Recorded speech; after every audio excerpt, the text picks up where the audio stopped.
Hello, my name is Debo Adejana, and you're welcome to Real Estate Business with Debo Adejana. I'm a real estate entrepreneur, the MD CEO of Realty Point Limited. They call us the Cycle Landlord people. In this episode, I'll be listing some of the things you need to look out for when dealing on land with multiple payment plans, instrumental payment plans, okay?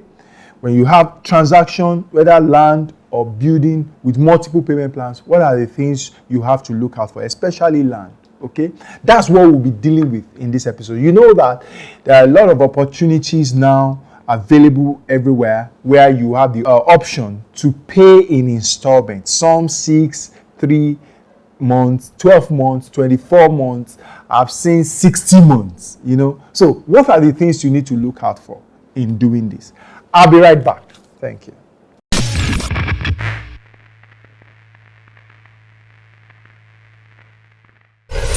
Welcome back to this episode. Now, to go straight to the point, some of the things you have to check out for when you are transacting on land with multiple or installment payment options, okay? Now, number one, that I usually want people doing any transaction at all, any investment, never be an outsourced or never look for just opportunities to outsource your investment decisions. No. A lot of us like to outsource our investment decisions to the person selling to us, to the company we are buying from, to the friend that told us about it, so that we can always blame them if it goes wrong. We don't want to go through the terms and conditions. We don't want to get to know what it is that we are putting our money in. We don't want to ask questions. In fact, some people tell me, sorry, I hope I'm not bothering you. I want to ask 1 or 2 questions. I say, hey, feel free. For me, I prefer that you ask me as much questions as possible when you are buying. Because what that means is that once I've explained to you and you still take the decision to buy, it means that you understand perfectly what it is that you are buying. I'm always very skeptical of people who say, hey, it's you, Debo, you're my friend. I know you can't do any wrong, you know. Let me sign. What am I bothering myself? I don't have to go there and all of that. No, don't worry. I trust you and all of that. And they sign. And they are doing that majorly just for their ignorance. Because a lot of times, those kind of people, when the terms and conditions of that transaction starts to play out, they then start feeling funny, or some of them will even tell you to your face that, I don't like this. These are hidden charges. You didn't tell me about this initially. Why am I just knowing this and not? But when you were telling them, they cared less to know. They cared less to know. And you are tempted to, but they said, no, I trust you. You gave them the terms and conditions to read even after that. They refused to. But they now have to fulfill those terms and conditions, and they will say, I don't know about it. How would they know? So never be an irresponsible investor. Be responsible for your investment. Part of being responsible for your investment is that you ask to know the terms and conditions. There are always terms and conditions relating to all of these transactions. And please never make the mistake of thinking that because you've bought this type of product before from another company or even from the same company, now that they are launching a new product that looks like that same product, it is the same terms and conditions. No. Ask them. Ask the question. Is this exactly the same in terms of terms and conditions? Let me see the terms and conditions of this particular transaction. Go through it.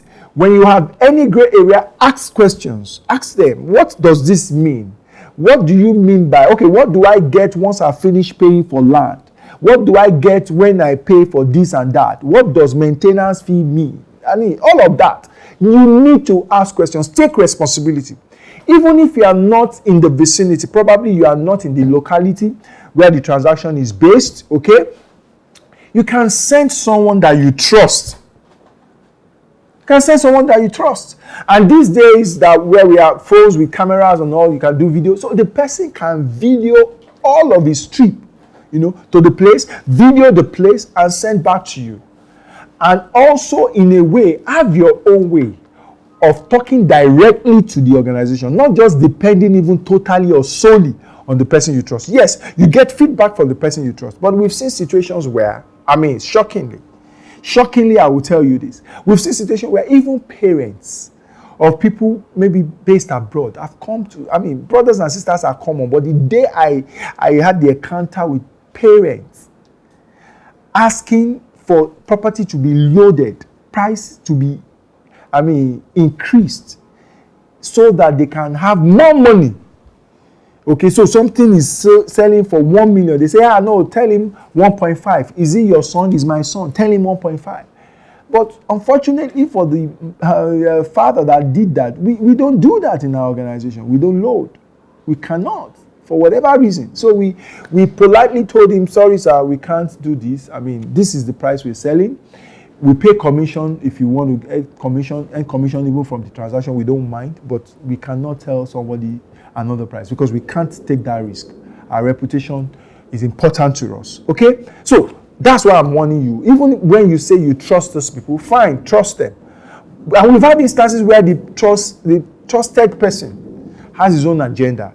He also has places he may rather sell to that person. And so, told lies about our own transaction and eventually introduce the person to another transaction. It was when the person came to town themselves and decided to pay a visit to the site, and comparing with what the person was telling them to buy the other time was when they realized, wow, world of difference. It was telling them something because, of course, it stands to earn more probably from that other place that he wanted them to buy. So if you trust these people, yes, but also have direct link with the organization, talk to the organization, ask questions from the organization directly. It will help you.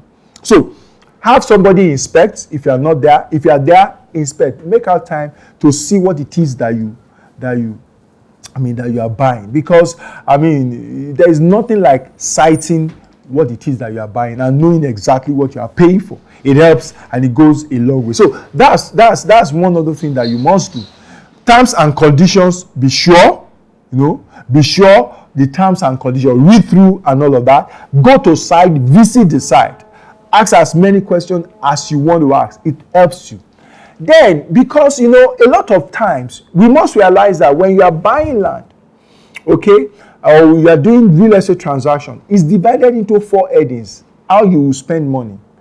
Acquisition, documentation, infrastructure, service and maintenance. Those are the 4 headings. And know how you are to pay for all these 4 things regarding that transaction. So, if they say land is so much, don't think that is all you have to pay. No. There will be infrastructure. Ask them, what is the infrastructure charge? Or how is it planned that we are going to pay for it here? Documentation. What do you charge for your documentation? Okay, what is the plan regarding servicing and maintenance of the estate? Ask questions, because all of these things are cost headings that you would have to pay for. For example, in some of our projects, okay, it's structured such that when people are finished paying for land, that's when we ask them to pay for documentation. And then when they want allocation, physical allocation, we ask them to go ahead and pay for infrastructure, deposits, and then spread the balance, however is agreed, where spreading of balance is allowed. And once they pay for that, we give them allocation. And 12 months after, they start to pay for services in the estate, maintenance. However, everybody that has bought land from us, okay, 12 months after they finish paying for the land, there is what we call plot maintenance fee. Is minimal, but we charge them every month, 1,000 naira in most cases. What this helps us to do is to be able to help us protect that land, help us to be able to, hold that land for them for whatever number of years. Some people buy land 10 years and then they come back to say, hey, where is my land and all of that. The reason why they are able to see their land is because we still maintain an office, we still maintain staff, we still maintain everything possible to ensure that we are holding the land for them. That's how they are able to, and those things cost money. We are not going to be doing that from the proceed of sale of the land. There are 2 different transactions, okay? Holding on to the land and all of, just take for example, if you buy land by yourself in some unknown place, You have your own system of holding it if you are not using it immediately. So you put somebody in charge, so you send credit card to that person, or you go there to clear periodically, you put somebody there and all of that. You have your own system. It will cost you some money initially or even on an ongoing basis, okay? So it's important to know that there are this kind of costs. Go through it and make sure that you are aware of it, okay? Very, very important. So, and if you're buying, this thing is a long-term thing. I tell people, real estate transaction is not a sprint. It's a marathon. So don't just follow the, paparazzi. Paparazzi is good. But make sure that after the smoke, okay, has settled, the cloud has settled, you are clear as to what it is that you are doing. Because, instances where people sell, for example, and they say, hey, buy land from us, we'll give you bags of cement, we'll do this, we'll do that. All that is good. But a lot of people are buying for speculative reasons. They're not going to develop anytime soon. So is the bag of cement going to be given to them when they want to? Sometimes they don't state how long all of those, or those things have terms and conditions. So you must know that it's not that they say once you buy, you get bag of cement. They may say, hey, buy. And if you want to build within the next 6 months, up until we will give you bags of cement. You must know what that entails. So read up the terms and conditions. The expertise, the integrity of the people you are buying from matters. Because holding transactions like this is a long-term thing, like I've said. And it takes competence, it takes integrity, it takes knowledge, expertise to be able to successfully hold transactions like this and be able to have people that are buying it enjoy it. Okay? So make sure you explore, you do due diligence regarding who it is that you are dealing with, that they have expertise, that and they have, expertise you will prove by record of what they've done and how they are handling this, that they have integrity. You prove that by checking out their history and record in terms of what they've done, who has complained about them and all of that, the people that are the makeup of the organization and how it is structured. Okay, how is it structured? Because if it's structured and it's just one man, that is the MD, chairman, and he has his children as board of director or his wife, they don't have credible accounting firm that is auditing them. They don't have credible company secretary that can hold them, and all of that. You must realize that everything can happen in that kind of a setup. And I can tell you that one of the risks that a lot of companies who do these things run is the risk of overtrading. Because a lot of times there is a challenge between how to balance people that will default and people that you have to deliver to. And to be able to do that, a lot of companies sell more than they have, knowing that there will be people who will drop off, just like it exists in other industries. Airlines would usually sell more tickets than the seats available. Seminar rooms will usually give you opportunity to register a little bit more than concert will usually give you all of that, because they know that there will be no show. Okay, and when there is no show, you don't want to lose. So as it were, you sell a little bit more than, but there is a percentage that is acceptable and that usually has been proven to always fit in. But what happens, I've seen situations where people have sold in hundreds of percentages much more than what they have. That's gross. That's even leaving the realm of overtrading. That's criminal. And I can tell you that there are a number of organizations who, for probably poor record keeping and all of that, or deliberate acts and actions, are overtrading. What that means is that the race is for the swift. It is the person that is able to conclude the process of allocation in time that gets land. By the time the rest of you are concluding, the company might have packed up and left, or they are taking you somewhere else and totally different from where it is that you actually bought. Okay, so make sure you check a lot of these things. I've just shared a few of these so that you can understand what it is that is involved, so you don't come crying foul where there is none. I've had instances where people call me and they are then asking for things that are clear, that we had clearly stated. For example, If you are allocated land in a lot of these places, you have a period within which you are expected to take possession of that land, because nobody wants to just leave the estate fallow. A lot of times, outside observers, government are not complaining that those estates are left undeveloped, not knowing that people have been allocated, but the people have not come to develop. They've not even started to pay for their infrastructure, okay, and all of that. So what the companies have done now is to have clear terms. So when they allocate to you, there is a time within which you should develop. If you don't develop it and they reallocate it, your plot is still within the estate. I mean, for those of us, for us, I can speak for. Your plot is still within the estate, but it will no longer be that particular place because you have failed to develop within time. And that is clear. From day one, it's stated. I've had people call me to say, hey, what do you mean now? You mean that I don't have that location again? And all? You don't have the location again. Because we are selling for both speculators and people who want to occupy, who want to use the place. And for both of you, it is important that development is taking place in the locality for you all to have the benefit of your investment.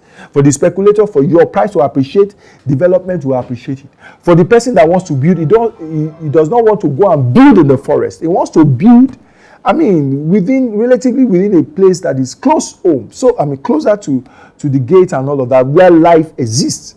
He doesn't want to throw himself into the jungle. So, you must realize this. Own it. The key thing here is that be a responsible investor. Don't outsource decisions regarding your investment to whomever. Own it. Ask questions. Very, very, very important. There you will know what you are getting into. Inspect and all of that. I hope that you've benefited from this session. It's been my pleasure. It's always my pleasure bringing you, episode after episode, Real Estate Business with Debo Adejana. Please, if you have any comment, make sure you make your comment below. We'll be waiting for it and we will definitely reply you. And if you should have any questions, please, the same thing. Let us have your questions below. We'll attend to them. If you've not subscribed, I would encourage you to subscribe down below to this channel and click on the notification button. What that helps you to do is that whenever we push out a video, you'll be one of the first to know and you'll be able to view it.